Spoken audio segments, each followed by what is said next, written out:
నమస్తే, నేను మీ Kishore. Welcome to vibrant TV.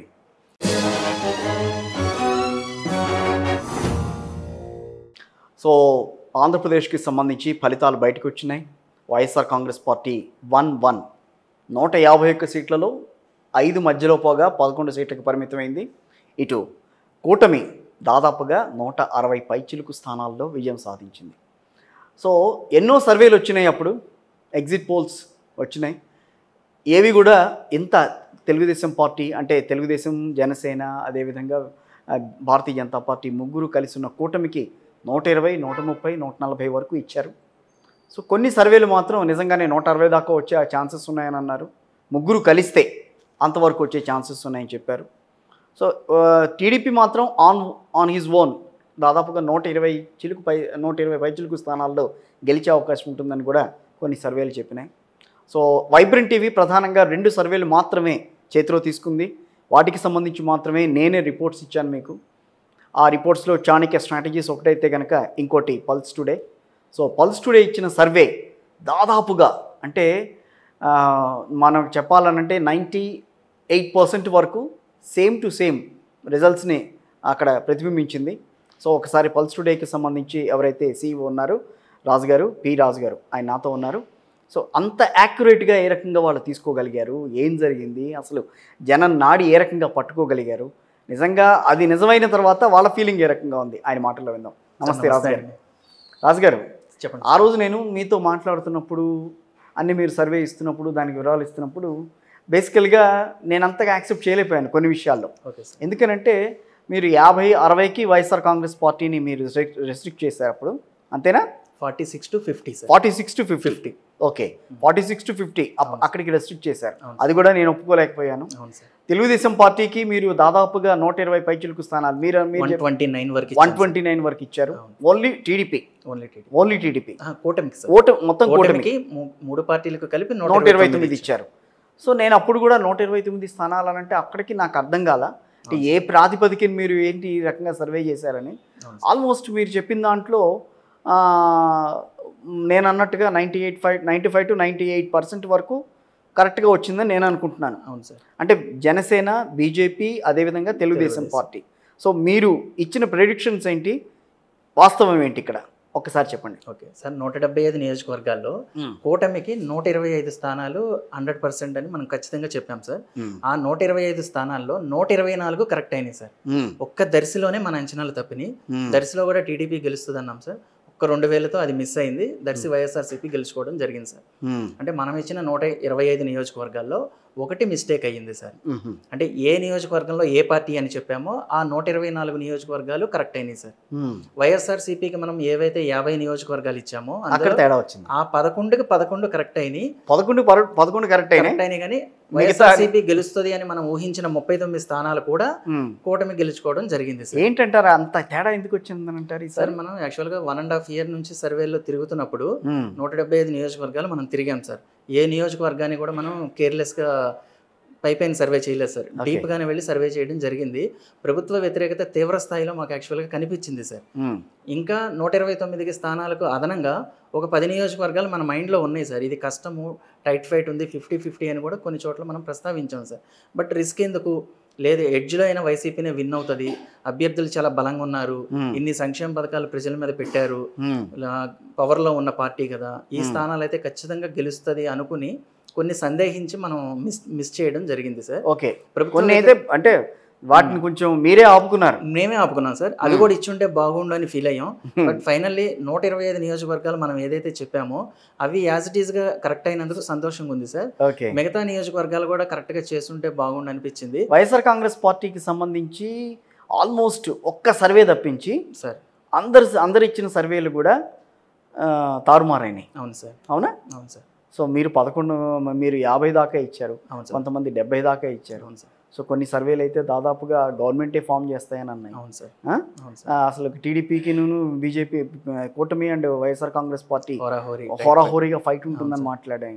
So అంటే వాళ్ళందరితో పోలిస్తే కనుక మీది చాలా యాక్యురేట్గా మీరు కొన్ని విషయాల్లో వెళ్ళారని అనిపిస్తుంది. Of course YSR Congress party మీద ఉన్న వ్యతిరేకత ఇంత రకంగా కనిపిస్తుంది, ఇంత ప్రభావం కనిపిస్తుందని ఎవరు కూడా ఎక్స్పెక్ట్ చేయలేదు సార్. ఊహించలేదు సార్. కానీ ఆ స్థాయిలో కనిపించింది కదా సార్. కానీ ఎందుకు లేని మనం సేఫ్ జోన్ కింద అది వదిలేయడం జరిగింది. బట్ ఈ 39 కూడా కరెక్ట్గా అంచనా వేయలేకపోవడానికి మన టీం లోపం కూడా ఉండుండొచ్చు సార్. ఇంకా అక్కడ కరెక్ట్గా ఎక్కువ శాంపిల్స్ తీసుకుంటే బాగుండు అనిపించింది. ఇంకొక ప్రధానమైన విషయం ఏంటంటే సార్, సర్వేల అంచనాలు తప్పడానికి కూడా మన స్వతహాగా చేసే మిస్టేక్సే కాకుండా ప్రజలు కూడా సార్ ఇప్పుడు పవర్లో ఉన్న పార్టీకి వ్యతిరేకంగా వాళ్ళ అభిప్రాయాన్ని చెప్పాలన్నా కూడా కొన్ని గ్రామాల్లో భయపడుతున్నారు.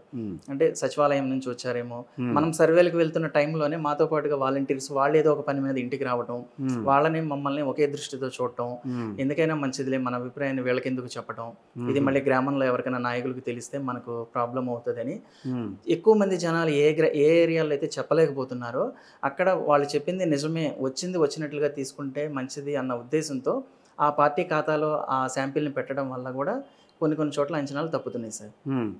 కొన్ని అంచనాలే కాదు, జిల్లా వ్యాప్తంగా అసలు వైసీపీ కనపడిన సందర్భాలు ఉన్నాయి సార్ కదా. అవును సార్. దానికి ఏంటనేది ఒక్కొక్క జిల్లాలో కూడా కారణాలు మనం కొన్ని నోటీస్ చేసుకున్నాం సార్. మొన్నే కాబట్టి రిజల్ట్ వచ్చింది.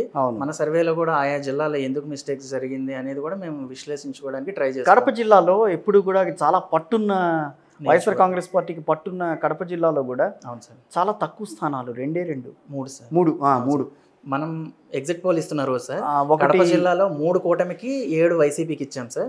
అది రివర్స్ అయింది సార్. మనం కడప సిటీలో ఖచ్చితంగా టీడీపీ విన్ అవుతుంది అన్నాం. పులివెందుల కడప సిటీలో ఆవిడ విన్ అయ్యారు, మాధవిరెడ్డి గారు విన్ అయ్యారు. పులివెందుల ఆయన గెలిచారు. మీరు ఇచ్చిన 3 ఏంటి? యాక్చువల్గా మీరు ఇచ్చిన 7 ఏంటి? ప్రొద్దుటూరు, మైదుకూరు, ఈ 3 గెలిచింది సార్.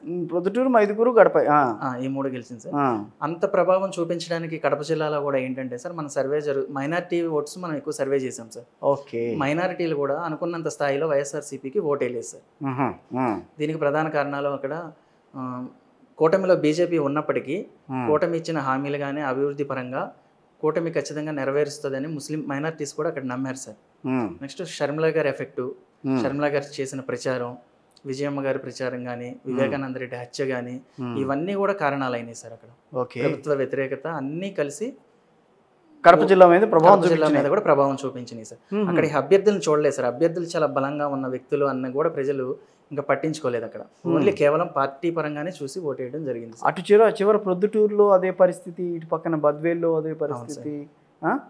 ఒక పులివెందులు వదిలేసేస్తే మిగతా అన్ని నియోజకవర్గాల్లో కూడా ఇదే పరిస్థితి సార్. ఏంటి అంత వ్యతిరేకత? ప్రభుత్వ వ్యతిరేకత కనిపించిందా, లేకపోతే 3 పార్టీలు కలిసిన తర్వాత వాటి ఎఫెక్ట్ అక్కడ కనిపించింది? ఫస్ట్ ప్రధానంగా మనం చర్చించుకోవాల్సింది సార్, ఒక కడప జిల్లా అని కాదు కానీ ఎంటైర్ స్టేట్ మొత్తంలో కూటమి ఎప్పుడైతే కట్టారో అది ప్రధాన అంశం అయిపోయింది సార్. ఎందుకంటే టీడీపీకి ఉన్న ఓట్ బ్యాంకు, జనసేనకు ఉన్న ఓట్ బ్యాంకు కలిసేసరికి చాలా నియోజకవర్గాల్లో వైఎస్ఆర్సీపీ కన్నా ఆటోమేటిక్గా ఎక్కువైపోతుంది సార్.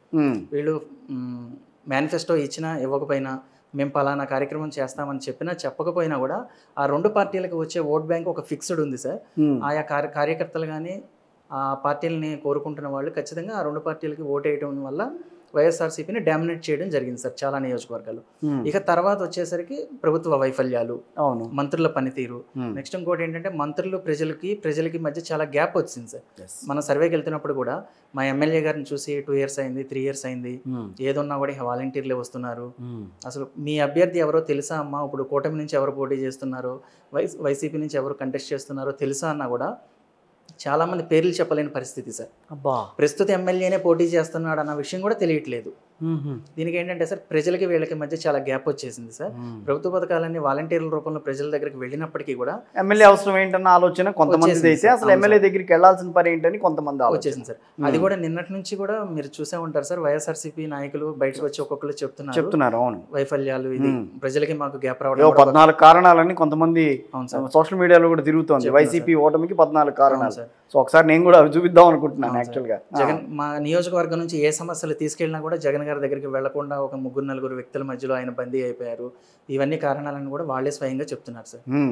ఇంకా ఏమేం కారణాలు అని మనం సర్వేల్లో గమనించుకుంటే సార్, మంత్రుల మాట తీరు కానీ, ప్రతిపక్షాల మీద విరుచుకుపడటం, ప్రతిపక్షాల పట్ల వాళ్ళ వైఖరి, ఇవన్నీ కూడా కారణాలే సార్. సో వాళ్ళు వాడిన భాష సో అవన్నీ కూడా ఎఫెక్ట్ చూపించినాయి, అన్నీ చూపించినాయి సార్. ఇప్పుడు సంక్షేమ పథకాలు ఇచ్చినది ఒక ఎత్తు, ఇవన్నీ కూడా ఒక ఎత్తు సార్. ఓహో, వైఎస్ఆర్సీపీకి ఎందుకు ఓటేయాలి అని చూసుకుంటేనేమో సంక్షేమ పథకాలు ఎవరికైతే అవసరం అని భావించారో వాళ్ళు మాత్రమే ఓటేశారు సార్. కానీ ముఖ్యమంత్రి గారు అంటే ఎలక్షన్స్ రిజల్ట్స్ వచ్చిన తర్వాత ఆయన మాట్లాడుతూ ఇంత చేశా నేను, ఎక్కడా కూడా ఎవరు కూడా ప్రజలు అదంతా గమనించలేదా, ఏమైనాయి ఇంతమంది అక్క చెల్లెలకి ఇచ్చా నేను అని మాట్లాడారు ఆయన. ఎక్కడికి పోలేదు సార్ ఈ ఓట్లన్నీ.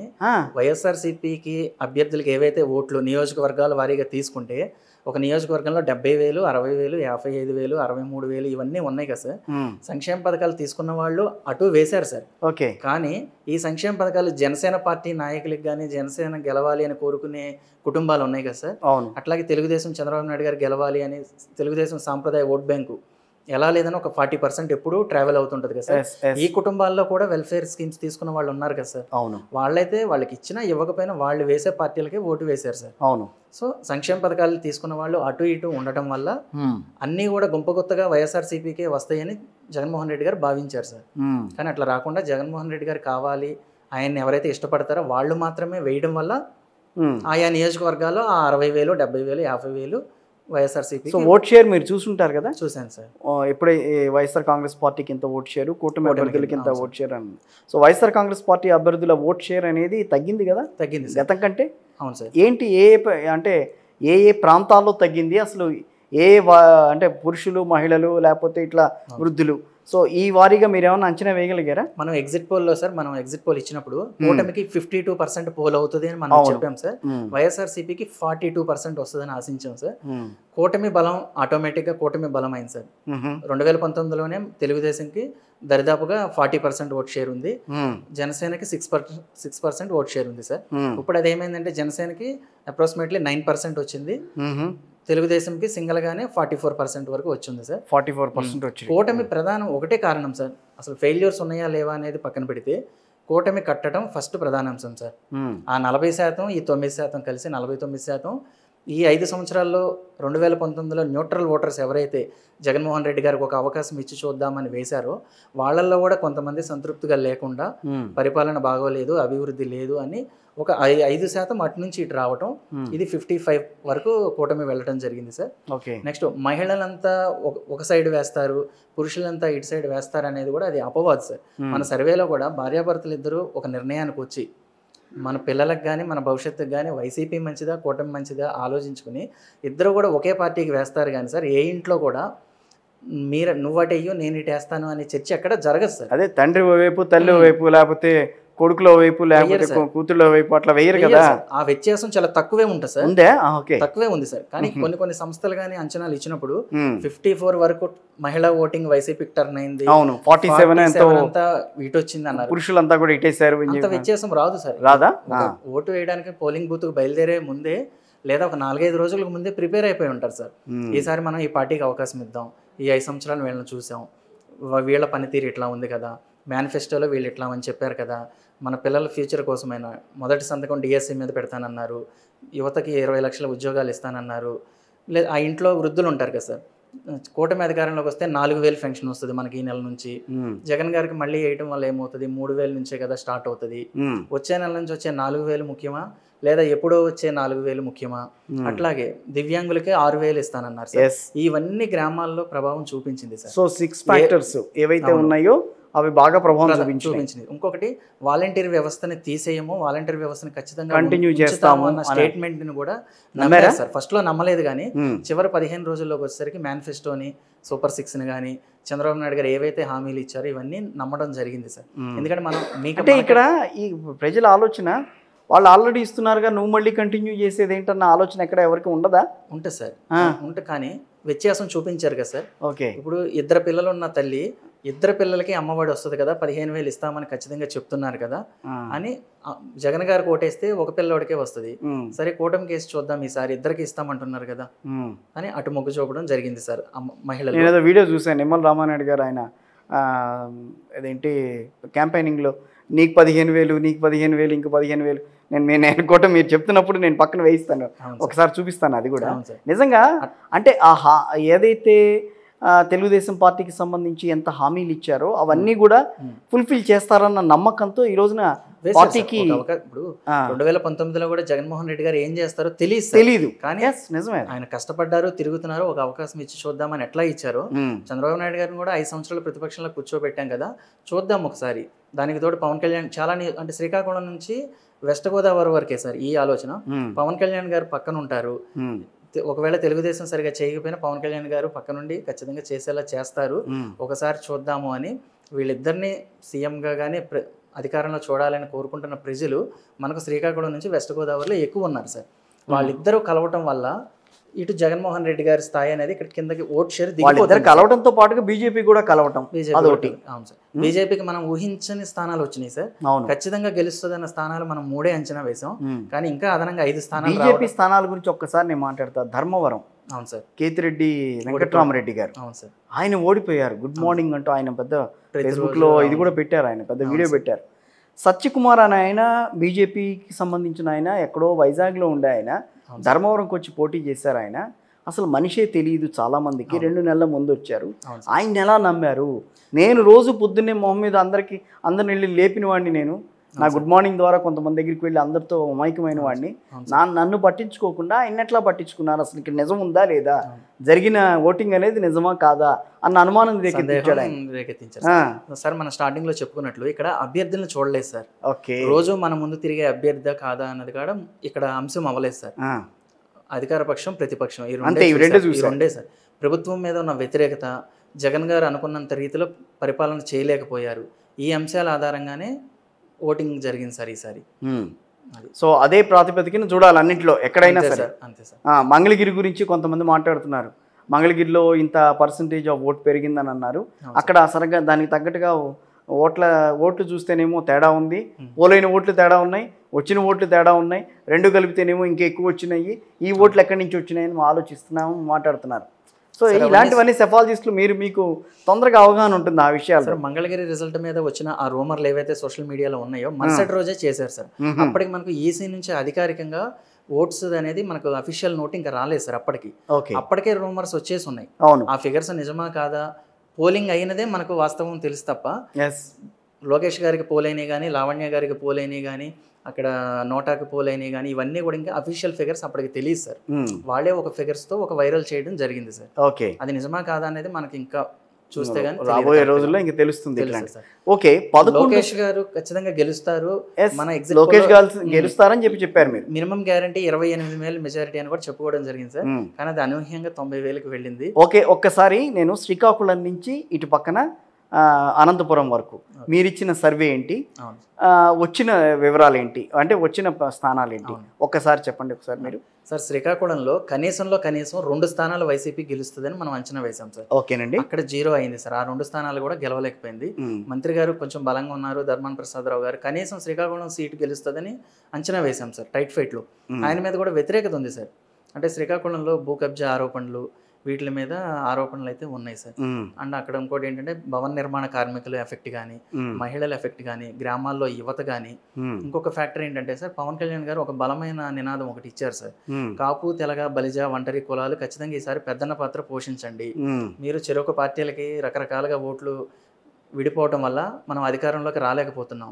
ఈ ఒక్కసారికి నన్ను నమ్మి పెద్దన్న పాత్ర పోషించమన్నప్పుడు మనకు సహజంగా శ్రీకాకుళం, విజయనగరం ఈ జిల్లాలన్నీ కూడా కాపులు, తెలగ, బలిజ, ఒంటరి కులాల ఓట్ షేర్ ఎక్కువ ఉంది సార్.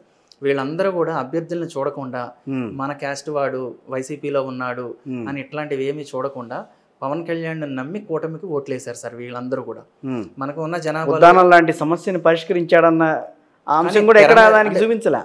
తెర మీదకి అప్పుడు ఒకటి సార్, అదే అభిమానం ప్రజలకు ఉండేటట్లయితే 2019లోనే ఆ నియోజకవర్గాన్ని జనసేన గెలిపించాలి సార్. ఎందుకంటే దాన్ని తెర మీదకి తీసుకొచ్చిందే పవన్ కళ్యాణ్ సార్. ఎక్కడెక్కడి నుంచో ఇన్స్టిట్యూట్లు కూడా తెప్పించారు సార్ అప్పట్లో. వాళ్ళు అప్పుడు అది కూడా చూడలేదు సార్. అప్పుడు పనిచేసిన ఫ్యాక్టర్ ఏంటంటే జగన్మోహన్ రెడ్డి గారు ఒక అవకాశం ఇచ్చి చూద్దాం అటు మొగ్గు చూపారు సార్. ఇప్పుడు హాస్పిటల్స్ పెట్టినప్పటికీ, సమస్యను పరిష్కరించినప్పటికీ కూడా ఇక్కడ జగన్మోహన్ రెడ్డి గారిని చూడలేదు సార్. శ్రీకాకుళం జిల్లాలో YSR Congress party 0 sir. Okay, కానీ నెక్స్ట్ విజయనగరంలో చాలా బలంగా ఉంటది వైఎస్ఆర్ కాంగ్రెస్ పార్టీ బలం ఉంటుంది. 5 స్థానాలు ఎక్స్పెక్ట్ చేసాం. అవును, మీరు 5 ఇచ్చారు. అవును, అక్కడ మొత్తం 0 అయిపోయింది సార్. అక్కడ కూడా అక్కడ కూడా సేమ్ కుల సమీకరణాలు బాగా పనిచేసింది. చంద్రబాబు నాయుడు గారు అధికారంలోకి వస్తే ఈ ఉద్యోగాల విషయంలో కానీ, పెన్షన్లు కానీ, మహిళలు కానీ, అమ్మఒడి కానీ, ఫ్రీ బస్సు గురించి కానీ, చివరిలో 15 రోజుల్లో వచ్చినటువంటి భూ హక్కు చట్టం మీద చర్చ జరిగింది సార్ బాగా. సో ఇప్పటికి 2 జిల్లాలు డెకౌట్ కనిపించినాయి. Zero sir. ఇవన్నీ కారణాల వల్ల విశాఖపట్నం. అవును సార్. వెల్ఫేర్ స్కీమ్స్ ని ఓవర్టేక్ చేసేసినాయి సార్. ఇవన్నీ కూడా కారణాలు ఆలోచించుకునేలా చేసినాయి ప్రజల్ని. సో అందువల్ల స్కీమ్స్ తీసుకున్న ప్రతి ఒక్కరు ప్రజల్లో ఈ రకమైన వాళ్ళతో మాట్లాడినప్పుడు ఇట్లాంటివే కనిపించినాయి. ఒక ఇంటికి వెళ్ళినప్పుడు గుమ్మం అవతల వాళ్ళు ఉంటారు. ఒక లేడీ అంటే ఒక్కళ్ళు ఉన్న వాళ్ళని మేము సర్వేలు చేస్తాం సార్. జనరల్ గా 2-3 ఉన్నప్పుడు ఏంటంటే ఆవిడ మనసులో చెప్పడానికి ఆవిడ ఉంది ఏమనుకుంటుందో అనేసి ఆవిడ చెప్పదు సార్. మనసులో ఒకటి పెట్టుకుని పైకి ఒకటి చెప్తారు. అందువల్ల ఇంటింటికి వెళ్ళినప్పుడు సింగిల్ గా ఉన్న వాళ్ళని మేము తీసుకోవడానికి ప్రయారిటీ ఇస్తాం సార్. అది పురుషులైనా మహిళలైనా సరే. అప్పుడు ఫ్రీగా మాట్లాడగలుగుతారు. ఏం చేశాడయ్యా ఆయన అధికారంలోకి వచ్చి ఏం చేశాడు, లేదా గతంలో చంద్రబాబు నాయుడు ఏం చేశాడయ్యా, మాకు జగన్ గారు ఇది వచ్చి ఇదిగో ఇది ఇచ్చాడు, ఇచ్చారు, సో మేము ఖచ్చితంగా ఆయనకే వేస్తాం 600 అయినా సరే. ఇంకొక ఇంటికి వెళ్ళినప్పుడు ఇప్పుడు ఏముందయ్యా పరిపాలన ఏముంది, ఇప్పుడు నువ్వు వచ్చావు కదా ఆ రోడ్డు చూడు ఎట్లా ఉందో, నువ్వు ఎట్లా వచ్చావు, నీకు బస్సు ఉందా, ఆటో దొరికిందా, గతంలో చంద్రబాబు నాయుడు గారు వేసినప్పుడు ఉన్న రోడ్డు అది, వీళ్ళు వచ్చిన తర్వాత ఒక రోడ్డు కూడా వేయలేదు. ఆ మాటల్లోనే మేము అర్థం చేసేసుకుంటాం సార్.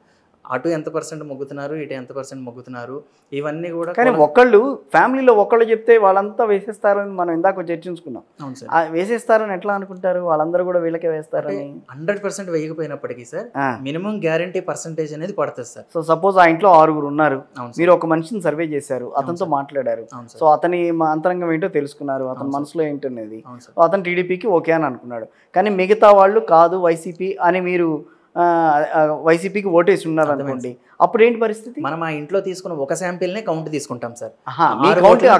తీసుకోం సార్, ఒక్క ఓటే తీసుకుంటాం సార్.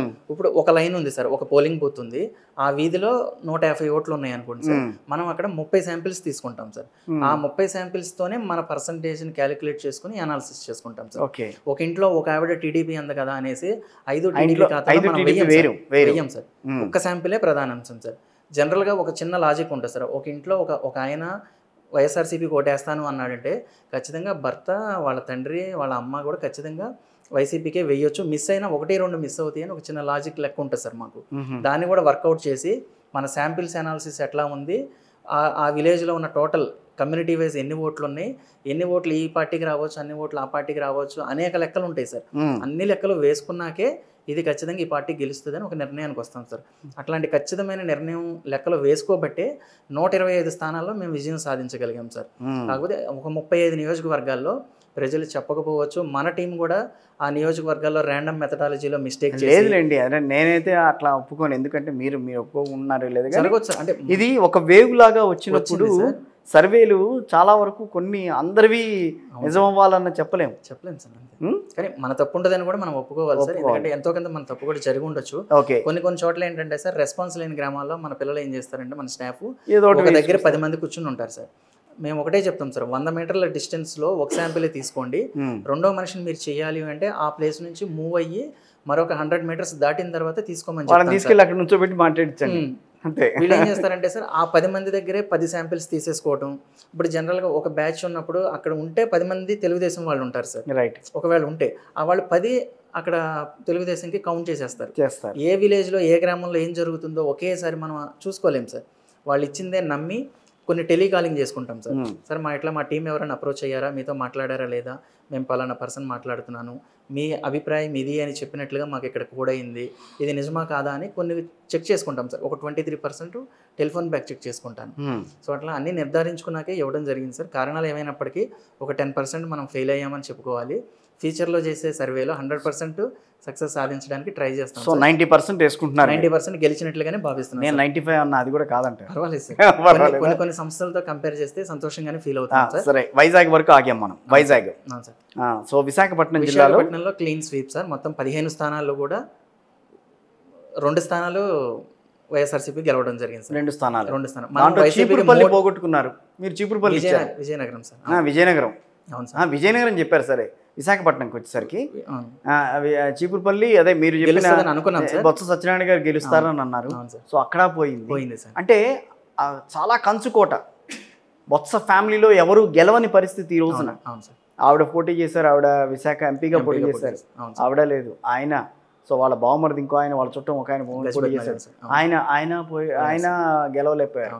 సో మొత్తం ఫ్యామిలీ కూడా మొత్తం అసలు కన్వర్గ్ అయినట్టుగా కనిపించింది. అదే సార్, ప్రజలకి ఈ 5 సంవత్సరాల్లో దూరం అయిపోయారు సార్. అంటే గ్రామాల్లోకి వెళ్ళే పరిస్థితులు కానీ, ఏమైనా కార్యక్రమాలు నిర్వహించే అట్లాంటి సందర్భాలు అసలు రాలేదు సార్ ఈ 5 సంవత్సరాల్లో కూడా. చివరిలో గడప గడపకు ప్రభుత్వం అన్న కార్యక్రమం తీసుకొచ్చాకే దగ్గర అప్పటికే నెగిటివిటీ వచ్చేసింది సార్. ఒకటి క్రియేట్ అయిపోయి ఉంది. నెక్స్ట్ చివరి ఒక నెలలో కూడా వాలంటీర్స్కి వీళ్ళకి కూడా ర్యాపో సరిగా లేదు సార్. చాలా మంది వాలంటీర్స్ రిజైన్ చేయడం, వాళ్ళు కూడా ఫీల్డ్లోకి రాకపోవడం, అది కమ్యూనికేషన్ అయితే గట్టిగా మిస్ అయింది సార్. ఓకే, ప్రజలకి నాయకులకి మధ్య కమ్యూనికేషన్ ఉంటే బాగుండేది, సత్సంబంధాలు ఉంటే బాగుండేది సార్. సో ప్రజలకి అందువల్ల ఎంత పెద్ద బలమైన నాయకుడు బొత్స గారు అయినప్పటికీ కూడా ఆయన ప్రాబల్యం కానీ, ఆయన ఒకప్పుడు ఏంటంటే సార్ ఇంట్లో అంటే జనాలు మనతో చెప్పిన విషయాలు ఇవన్నీ మనం ఊహించుకొని చెప్తుంది కదా. ఆయన ఇంట్లో కూర్చొని ఫోన్ కొడితేనే కొన్ని గ్రామాలు ఓటింగ్ జరిగిపోతుంది, ఆయన ప్రచారం కూడా చేయవసరం లేదు, అంత మా కమ్యూనిటీలో అంత గట్టి లీడరు అని ఇట్లాంటివి చెప్పేవాళ్ళు సార్. అవి నిజంగా కూడా ప్రూవ్ అయ్యింది. ఆయనకి వెన్నుదన్ను కానీ, మొన్నటి వరకు వెన్నుదన్ను కానీ ఇచ్చిన కులాలు కానీ అవన్నీ కూడా ఈసారి ఎక్కడ అదే సార్ ఒకే స్టేట్మెంట్ సార్. పవన్ కళ్యాణ్ గారు పెద్దన్న పాత్ర పోషించమని ఏవైతే సామాజిక వర్గాలకు పిలిపించారో వాళ్ళందరూ ఈసారి బొత్స గారి కన్నా, ధర్మాన్ గారి కన్నా ఆ నాయకుల్ని చూడకుండా పవన్ కళ్యాణ్ గారు ఒక్కసారి కూటమికి ఇద్దాం. సో బొత్స సత్యనారాయణ గారిని 2004లో మనం గెలిపించుకున్నాం, 9లో గెలిపించుకున్నాం, 19లో గెలిపించుకున్నాం. పవన్ కళ్యాణ్ గారికి అసలు ఇది ఫస్ట్ టైం కదా.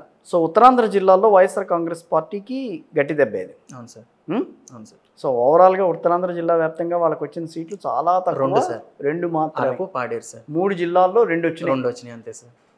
అంతే సార్. ఓవరాల్ గా 13 జిల్లాల్లో 11 వచ్చినాయంటేనే కొన్ని జిల్లాలు అసలు వాషౌట్ అయిపోయినట్టే కదా. 8 జిల్లాల్లో వాషౌట్, 8 జిల్లాలు వాషౌట్ అయినాయి. అవును సార్. ఎట్లా అసలు ఈ పరిస్థితి ఎందుకు వచ్చింది అటు పార్టీకి? మీ అంచనా ప్రకారం, మీకు వచ్చిన సర్వే ప్రకారం సార్ ఈ 8 జిల్లాలో వాషౌట్ అవడానికి ప్రధాన కారణం కూటమి సార్. అది ఒప్పుకుని తీరాల్సింది. 3 పార్టీలు కలవటం వల్ల అది ఆటోమేటిక్ గా పైచేయి అయిపోయింది సార్. ఓకే, సో ఈ ఓట్ షేర్ అనేది దీన్ని ఎందుకు గుర్తించలేకపోయింది వైఎస్ఆర్ కాంగ్రెస్ పార్టీ? అంటే సరే కూటమి కట్టిన తర్వాత ఆ కూటమిని విఫలం చేయడానికి ప్రయత్నించడమే తప్ప కూటమి ఓట్లు లాక్కోవడానికి ప్రభుత్వానికి ఇంకా అవకాశం లేదు సార్. ఎందుకంటే బలంగా ఫిక్స్ అయి ఉన్నారు, ఖచ్చితంగా మనం ఈసారి ఆ పార్టీలకు ఓటు వేయాలని. సో ఉభయ గోదావరి జిల్లాలో ఎన్ని వచ్చినాయండి వైఎస్ఆర్? 0 19 15 2 జిల్లాల్లో కూడా 0 సార్. ఒక్క సీటు కూడా గెలవలేకపోయింది. కొన్ని బలమైన 34 నియోజకవర్గాల్లో ఎక్కడా ప్రాతినిధ్యం కనిపించలేదా సార్. చాలా బలమైన కాపు నాయకులు ఉన్నారు, అక్కడ ఖచ్చితంగా గెలుస్తారు అన్న చోట కూడా పర్ఫార్మెన్స్ చేయలేకపోయారు సార్. ముద్రగడ పద్మనాభం గారు పద్మనాభరెడ్డి అయ్యారు ఈ రోజు సార్. తుని లాంటి స్థానాల్లో దాడిశెట్టి రాజా గారు చాలా బలమైన నాయకుడు. దాడిశెట్టి రాజా గారు, యనమల దివ్య గారు అసలు ఇంపాసిబుల్ అనుకున్నాం సార్. సర్వేలో కూడా ప్రజలు ఆవిడ పట్ల మొగ్గు చూపలేదు. కానీ చివరి 2-3 రోజుల్లో ఏవైనా కారణాలు అయి ఉండొచ్చు, మనం ప్రజల్లోకి వెళ్ళలేదు కాబట్టి ఇక ఆ విషయాలు మనకు తెలియలేదు. కానీ చివరి 2-3 రోజుల్లో సమీకరణాలు మారినాయి సార్. సో అది వదిలేద్దాం, ఆ 2 జిల్లాలు వదిలేద్దాం, అయిపోయింది. ఇంకా గోదావరి జిల్లాలకు అయిపోయింది. సో ఇంకా కృష్ణా, గుంటూరు, ప్రకాశం, ఈ 3 జిల్లాలు, కృష్ణా, గుంటూరు 2 కూడా చాలా గట్టి పట్టున్న ప్రాంతాలు. తెలుగుదేశం కానీ అటు పక్కన జనసేనకి కానీ అటు ఇటు ఇక్కడ కూడా వైఎస్ఆర్సీపీ వాషౌట్ సార్. ఇక్కడ ప్రధాన కారణం కూటమితో పాటుగా మీరు ఎన్ని ఇచ్చారు అసలు 2 జిల్లాలకి? మనం కృష్ణాలో 3 ఇచ్చాం సార్. పామర్రు, తిరువూరు, నూజివీడు ఇచ్చారు YSR Congress party. Tight fight లోనే ఇచ్చాం కానీ ఉల్టా అయిపోయింది సార్. మొత్తం 0 సార్. అసలు ఏం లేదు అక్కడ. ఏం లేదు సార్. గుంటూరులో 2 ఇచ్చాం సార్. పెదకొరపాడు, గుంటూరు ఇచ్చారు. నమ్మూరు శంకర్రావు ఇచ్చాము. అవును ఫాతిమా గారికి ఇచ్చారు. అది కూడా రివర్స్ అయింది సార్. అది కూడా ప్రజలు సైలెంట్ గా ఉన్నారు సార్. ఓకే, సైలెంట్ ఓటింగ్ అనేది చాలా డేంజరస్ గా కనిపించింది ఈ ఎన్నికల్లో. అవును సార్. అవునా? అంటే సైలెంట్ ఓటింగ్ అంటే ఏమంటారంటే యాక్చువల్గా మేధావులంతా కూడా ఆలోచిస్తూ ఉంటారు, అంటే మేధావర్గం అంతా కూడా కామ్గా ఉంటుంది. అది నిజమేనా? ఆ రకమైన టెండెన్సీ నడిచిందా? ఆ ట్రెండ్ ఒక్కొక్కసారి ఒక్కొక్క పార్టీకి టర్న్ అవుతుంటది. ఆ సైలెంట్ ఓటింగ్ అనేది అది నిజమే సార్. ఎవరు చెప్పరు, ఏం మాట్లాడరు సార్. అవును, మీతో కూడా మీరు వచ్చినా కూడా సార్ మేము చెప్పమయ్యా ఇంటికి వెళ్ళయ్యా, నాకేం తెలియదు, నేను రాజకీయాల్లో తిరగను, నేను మా ఆయన గారు ఏది చెప్తే చేస్తాను, నేను లేదా మగవాళ్ళు అయితేనేమో నేను ఇంకేం డిసైడ్ చేసుకోలేదమ్మా, ఎందుకు వచ్చిన తలనొప్పి మాకు, మీరు అక్కడికి వెళ్ళి అడగండి, ఆయన అయితే బాగా చెప్తాడు. అసలు ఇన్ని సర్వేలు చేస్తుంటారు, నాకు ఒక చిన్న అనుమానం కలుగుతూ ఉంటుంది. ఈసారి నేను చూసిన దాంట్లో చూస్తే ఇన్ని సర్వేలు జరుగుతున్నాయి కదండి. సో నిజంగా ఇంటికి వెళ్ళి వాళ్ళతో ఇంటరాక్ట్ అయ్యి వాళ్ళని క్వశ్చన్ చేయడానికి 10 క్వశ్చన్లు రెడీ చేసుకుని వాళ్ళంత టైం ఇస్తారా? నిజంగా ఇస్తారు సార్. ఇస్తారా సార్. ఏ ప్రాతిపదికన ఇస్తారండి? అంటే మనం అప్రోచ్ అయ్యే విధానం ఫస్ట్ చూస్తారు సార్. Right. మన డ్రెస్సింగ్ సెన్స్ కానీ మన ఇంట్రడక్షన్ కానీ వాళ్ళకి నచ్చింది అనుకోండి సార్, ఒక్కొక్కరు కూర్చోబెట్టి భోజనం పెట్టి మంచినీళ్ళు ఇచ్చి టీ కాఫీలు ఇచ్చి పంపించే కుటుంబాలు కూడా ఉంటాయి సార్. ఉంటాయి సార్, కానీ అది మనలో ఉంటుంది సార్.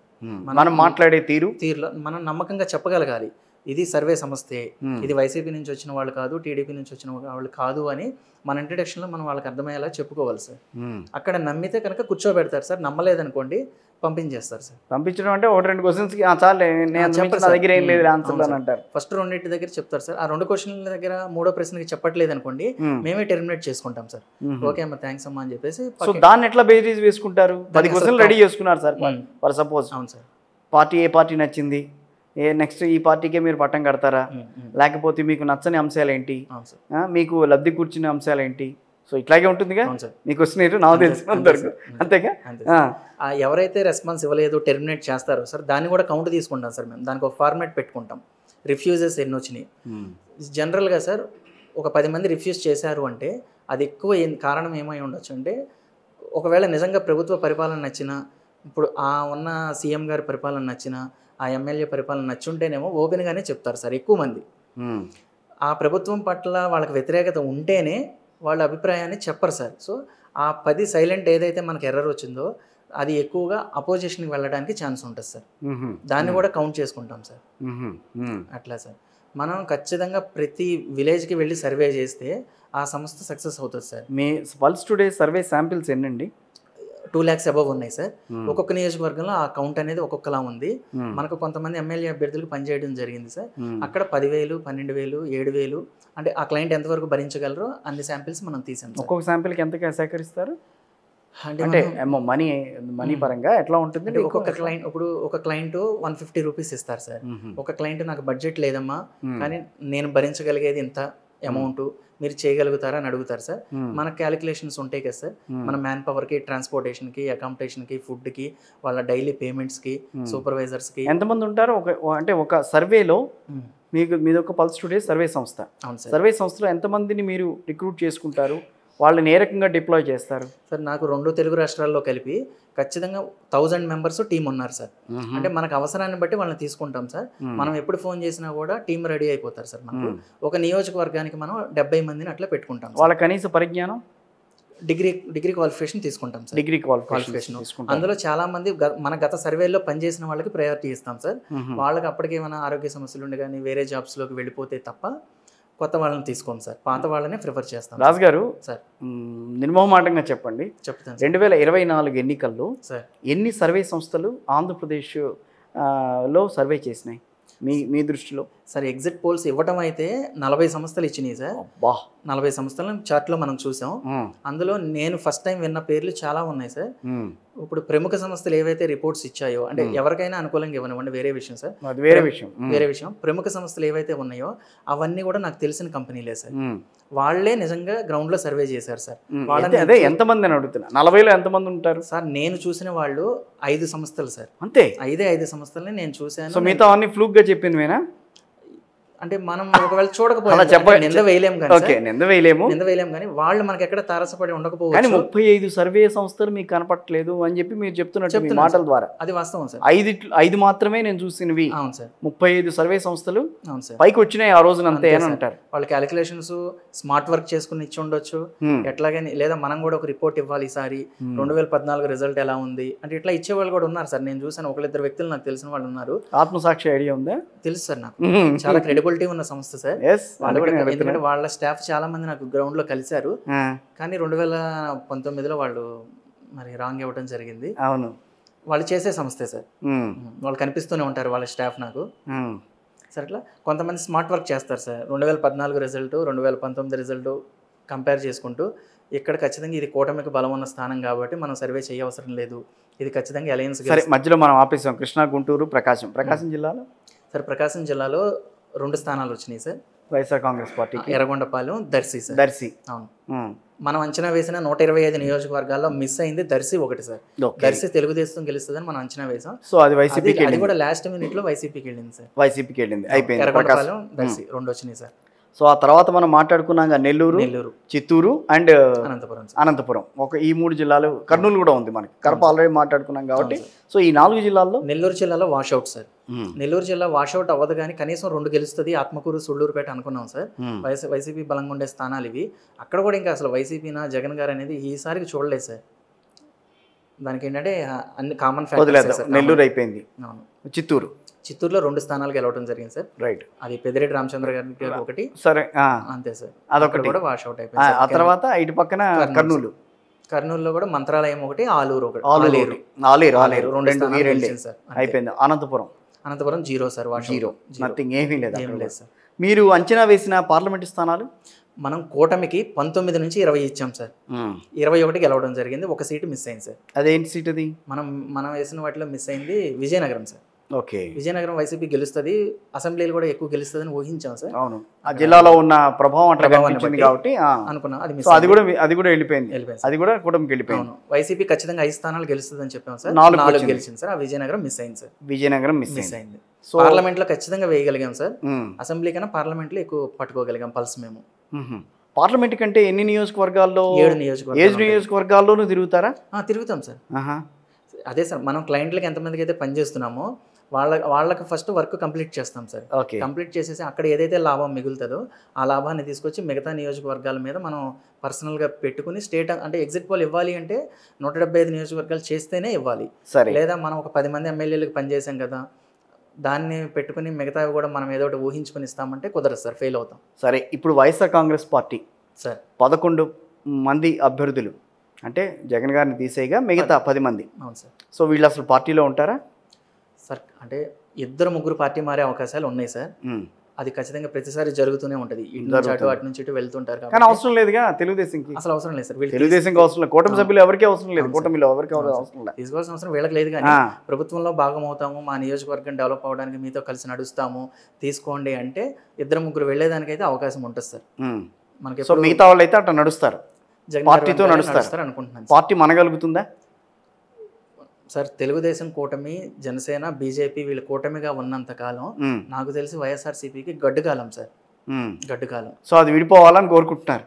అంటే వైసీపీ మళ్ళీ సక్సెస్ అయ్యి గ్రాఫ్ పైకి రావాలని అంటే కనుక కూటమి విడిపోతేనే అవకాశాలు ఉన్నాయి. ఇవాళ ఏదో కొన్ని ప్లేసెస్ లో గొడవలు జరుగుతున్నాయి వాళ్ళిద్దరి మధ్యన అని చెప్పి జనసేన తెలుగుదేశం పార్టీ కార్యకర్తలు కొట్టుకుంటున్నారు కింద వస్తాయి, కానీ అధినేతల నిర్ణయమే ఫైనల్ అవుతుంది కాబట్టి. అది నిజమేలేండి, మనమేం దాన్ని అంటే శంకించడం కాదు, అంటే వాళ్ళ మధ్యన ఈ ఏదైతే కింద స్థాయిలో కారణాలు ఏవైనప్పటికీ కార్యకర్తల మధ్య ఎప్పుడు జరుగుతూనే ఉంటాయి సార్, జరుగుతూనే ఉంటాయి. సో అదేం ప్రభావం చూపించదు సార్. నాకు తెలిసి ఏంటంటే వీళ్ళు 5 సంవత్సరాలు పవర్ లేకపోతే ఎలా ఉంటుంది చంద్రబాబు నాయుడు గారు చూశారు.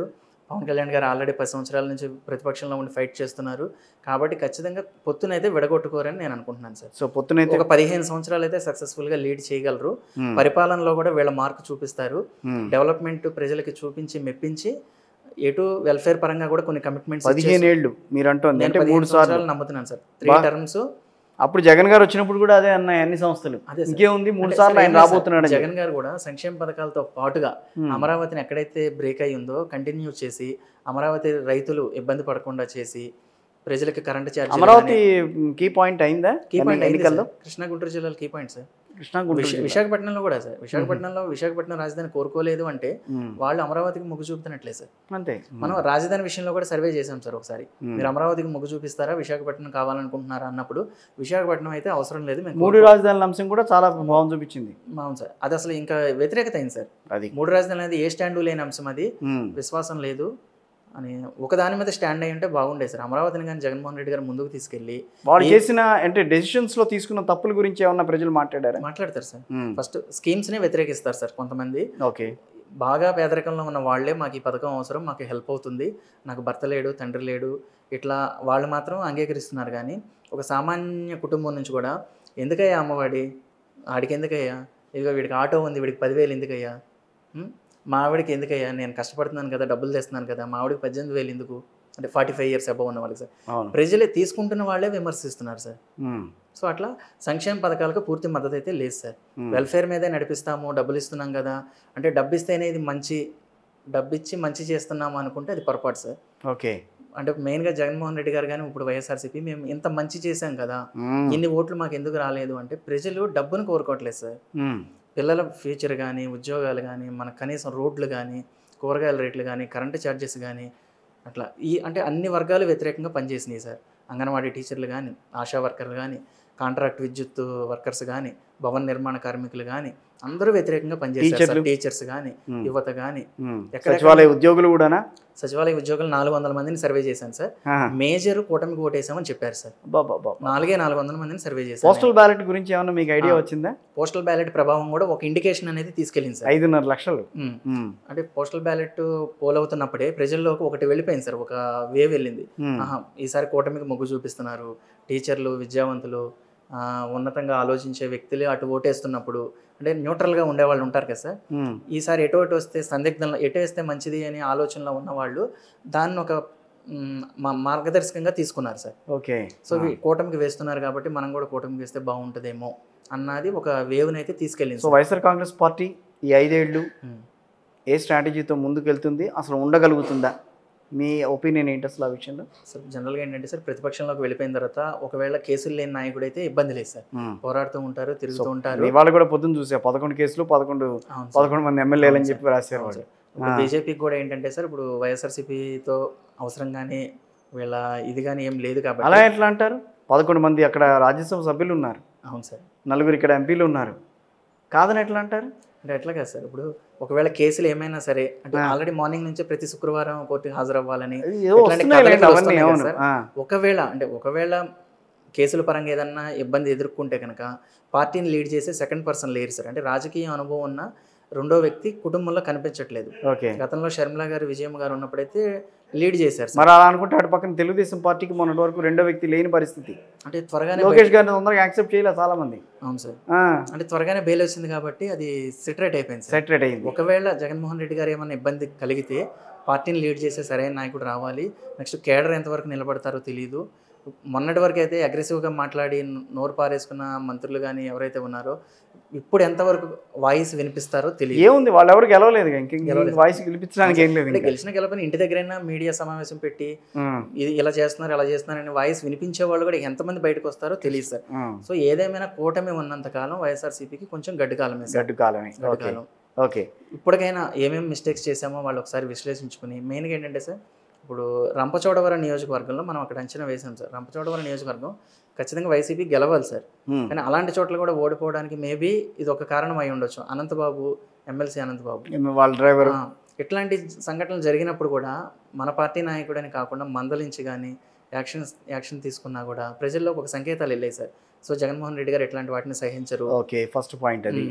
మంత్రులు ఇంత నోరు పారేసుకుంటున్నారు, ప్రతిపక్షాలను ఇంత హింసిస్తున్నారు. రెండోది, ఇట్లాంటి వాటిని కొంచెం కంట్రోల్ చేయగలిగి, అంటే మీడియా పరంగా ప్రజలతో మమైకం అవ్వలేకపోవడం, ఇంటరాక్ట్ కాలేకపోవడం అని చెప్పి ముఖ్యమంత్రి డైరెక్ట్ సార్. కింద గ్రామ స్థాయిలో సర్పంచులు ఉంటారు కదా సార్, సర్పంచులకు అధికారాలు లేకపోవడం, వైసీపీ సర్పంచులు కూడా అసంతృప్తితో పనిచేశారు. వాలంటీర్ వ్యవస్థ రావడం వల్ల అంతా నిర్వీర్యం అయిపోయింది.